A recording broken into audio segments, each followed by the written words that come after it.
Friends దయచేసి subscribe చేసేటప్పుడు పక్కనే ఉన్న గంట సింబల్ నొక్కి యాక్టివేట్ చేసుకోండి. అలాగే ఆల్రెడీ సబ్స్క్రైబ్ చేసిన వాళ్ళు కూడా బెల్ బటన్ నొక్కడం మర్చిపోకండి. లక్ష్మీదేవి మీ ఇంటనే కొలువుండాలా? అయితే ఈ పద్ధతులను పాటించండి. ఆ తల్లి మీకు ఐశ్వర్యాలను ప్రసాదిస్తుంది. ఇంటికి లక్ష్మీదేవి మన ఇంట నివసించాలి అంటే ఏం చేయాలో ఇప్పుడు చూద్దాం. శాస్త్రాల ప్రకారం కొన్ని సమయాల్లో నిద్రపోకూడదు. వేకువజామున నిద్రపోరాదు, అంటే సూర్యోదయానికి ముందే నిద్ర లేవాలి. ఆ సమయంలో దేవతలు పార్వతీ పరమేశ్వరులు మహాలక్ష్మి సంచరిస్తారని, ఆ సమయంలో నిద్ర నుంచి మేల్కొని శుచి శుభ్రంగా స్నానమాచరించి పూజలు చేసేవారని వారు అనుగ్రహిస్తారని విశ్వాసం. అందుకే సూర్యోదయానికి ముందే అంటే 5 గంటలకు నిద్ర లేవాలని అంటారు. వేకువజాము దేవతా ప్రార్థనకు మంచి కాలం. శుచిగా స్నానమాచరించి విభూతి నుదుటి ధరించి పూజలు చేయడం ద్వారా ఉత్తమ ఫలితాలను పొందవచ్చు, పుణ్యఫలం సంపాదించుకోవచ్చు. సూర్యుడు ఉదయించే సమయంలో నిద్రించే వ్యక్తి సంపదలను కలిగి ఉన్నప్పటికీ అతని నుంచి మహాలక్ష్మి దూరం అవుతుందని శాస్త్రాలు చెబుతున్నాయి. అందుకే సూర్యోదయానికి ముందే నిద్రలేచి దైవ ప్రార్థన చేయండి.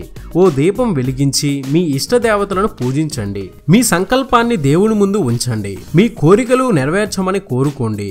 ఆ రోజు చేసే పనిని దేవునికి సమర్పించండి. దేవతలను మీ వెంట ఉండాలని కోరుకోండి.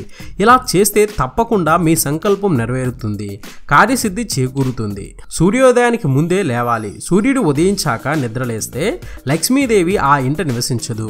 2 చేతులతో తలగోక్కోవడం చేయకూడదు. వంట చేసేటప్పుడు కానీ అన్నం వడ్డించేటప్పుడు కానీ రుచి చూడకూడదు.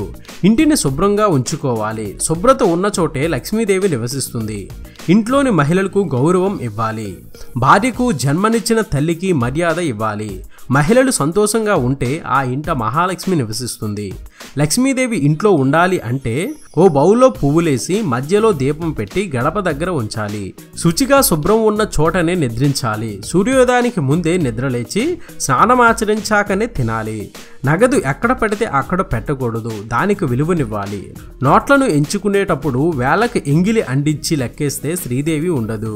పొయ్యి వెలిగించే ముందు అగ్నిదేవుడిని పూజించుకోవాలి. సాయంత్రం 6 గంటల సమయంలో భోజనం చేయకూడదు. పూజా సమయంలో ధ్యాన శ్లోకాలను పఠించాలి. చీపురు పట్టుకున్న చేతిని శుభ్రం చేసుకున్నాకనే ఆహారం తీసుకునే వస్తువులను తాకాలి. శుక్రవారాల్లో పేలు దువ్వడం, గోర్లను కట్ చేయడం వంటివి చేయకూడదు. ఇది అప్డేట్. మరొక ఇంట్రెస్టింగ్ వీడియోతో మీ ముందుకు వచ్చేస్తాను. ఇలా ఎన్నో కొత్త విషయాలను మనకు తెలియజేస్తున్న మన విఆర్ మీడియా యూట్యూబ్ ఛానల్ ని సబ్స్క్రైబ్ చేయండి, మమ్మల్ని ప్రోత్సహించండి. Please subscribe and thank you.